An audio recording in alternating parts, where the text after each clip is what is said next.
তিনজন ছাত্রের গড় বয়স 15 বছর, তাদের বয়সের অনুপাত 4:5:6 হলে প্রত্যেকের বয়স কত? এটা একটা খুব ভালো অঙ্ক। এই অঙ্কটা আমরা দুরকম নিয়মে করব। প্রথমে একটা নিয়ম আমি দেখাচ্ছি। এখানে ছাত্রের গড় বয়স দেওয়া রয়েছে 3 জন ছাত্রের। তাহলে ছাত্রদের লিখি, এটা ছাত্রদের গড় বয়স সমান সমান 15 বছর, এটা দেওয়া আছে। তাহলে এবার লিখব অতএব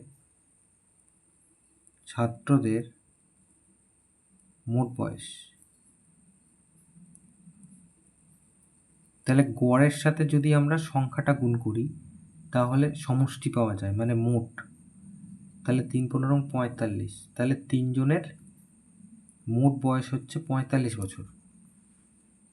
তাহলে এইবার প্রথম ছাত্রের বয়স,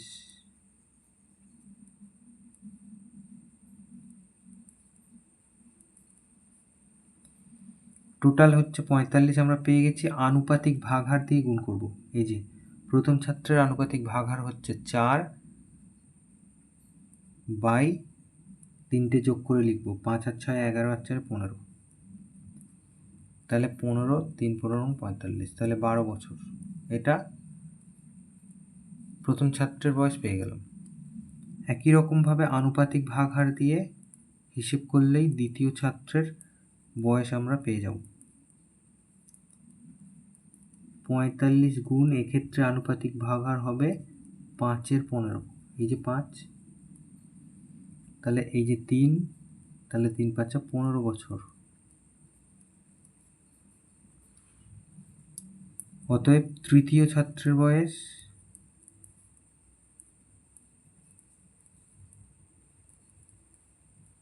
পঁয়তাল্লিশ গুণ, এইবার লিখব 6-এর 15।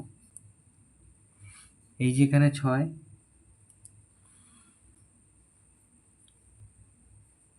তাহলে 15, এদিকে হচ্ছে 3, একই রকম 3×6 18 বছর। তাহলে আমরা 3 জন ছাত্রের বয়স পেয়ে গেছি। এই যে, তাহলে এটা আমাদের উত্তর।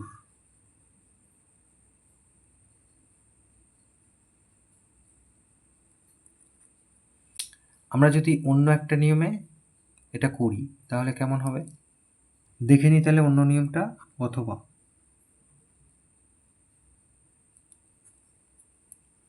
এক্ষেত্রে আমাদের যে এই অনুপাত দেওয়া আছে, এই অনুপাত দিয়ে আমরা মনে করব। মনে করি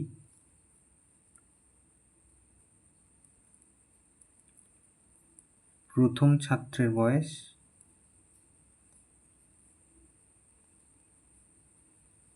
4 আছে, প্রথমটাতে আমরা 4x লিখব। x হচ্ছে সাধারণ গুণক, তাহলে 4x বছর।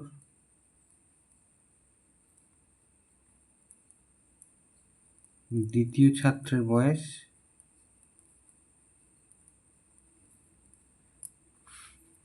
5-এর সাথে গুণ হবে 5x বছর, আর তৃতীয় ছাত্রের বয়স হবে 6x বছর।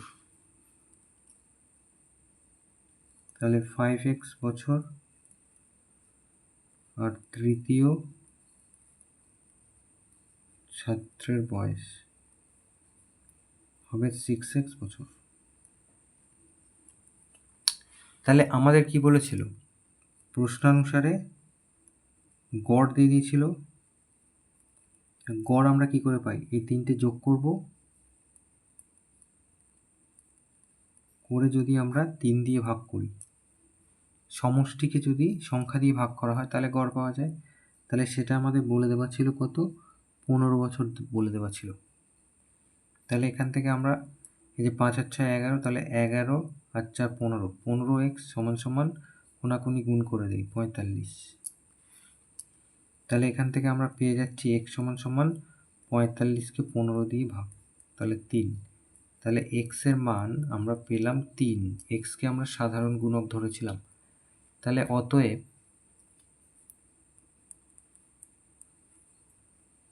প্রথম ছাত্রের বয়স আমাদের কি বলা ছিল, 4x বছর বলা ছিল। তাহলে এই 4x তার মানে 4 গুণ 3, এক্সের মান তো 3, তাহলে 12 বছর পেয়ে গেলাম। একই রকম দ্বিতীয় ছাত্রের বয়স বলা ছিল 5x, তাহলে 5 3 15 বছর। আর তৃতীয় ছাত্রের বয়স সমান সমান 6 গুণ 3, তাহলে 18 বছর। তাহলে একটাতে আমরা x ধরে করলাম, এটা উত্তর, আর একটাতে আমাদের x ধরতে হয়নি। তাহলে এইভাবে দুটো নিয়মেই অঙ্কটা করা যায়, যার যেটা পছন্দ। তাহলে এইগুলো উত্তর।